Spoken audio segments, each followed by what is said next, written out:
Life does have shocking days when we don't understand why some things are happening. I think of my friend Nancy, whose 2-year-old son Kent contracted chickenpox, and they went to his brain, causing a brain injury and putting him in a wheelchair for the rest of his life. Further pain was added to Nancy's life when her husband was unfaithful and he no longer wanted the marriage, and they divorced. There are things so painful that truly only God can heal our hearts. I've watched for many years as Nancy has trusted God through all of it. Although she battled depression at times and felt broken to her core, she has become a tower of strength and hope. Her son Kent has been a joy in her life, and he's been sustained by God's grace.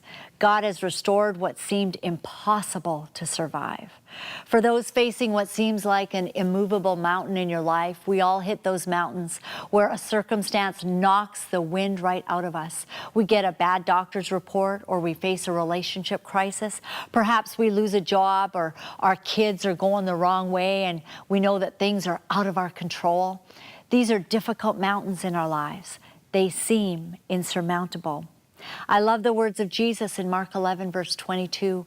In the Amplified Version, he says, "Have faith in God constantly. Truly I tell you, whoever says to this mountain, be lifted up and thrown into the sea, and does not doubt at all in his heart, but believes that what he says will take place, it will be done for him.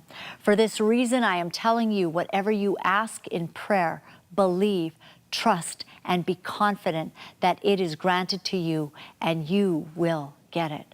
In Zechariah 4:7, a fellow named Zerubbabel faced a difficult obstacle, and he declared in faith, "What are you, mighty mountain? You will become level ground." He prophesied to that mountain. And in the previous verse, he prefaced this by saying, "Not by might, not by power, but by my Spirit, says the Lord." Here's the good news about your problem. It is God's power that will deal with it and bring your victory. It is when you cannot see how God will fix it that you need to rise up in faith. Now, maybe you can't find that kind of faith today. You feel full of fear and anxiety. I have good news for you. Hebrews 12, verse 2 says, "Looking unto Jesus, the author and the finisher of our faith." You see, God is the author of your faith. If you will put your eyes on Jesus and not on your mountain, he will cause the faith that you need to rise up inside of you so that you can then speak to the mountain without doubt.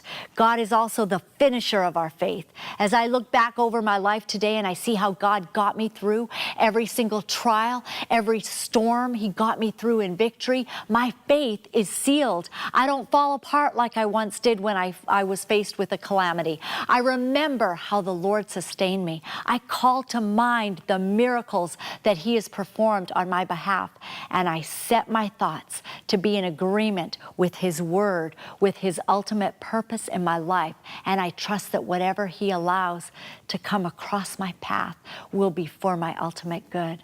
Life will present us with shocking moments, unexpected circumstances.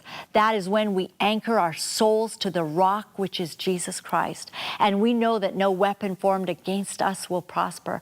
Like Zerubbabel, we say, "What are you, mighty mountain? You don't scare me. My God is big enough to deal with it. He said I could trust him. I believe it. End of story."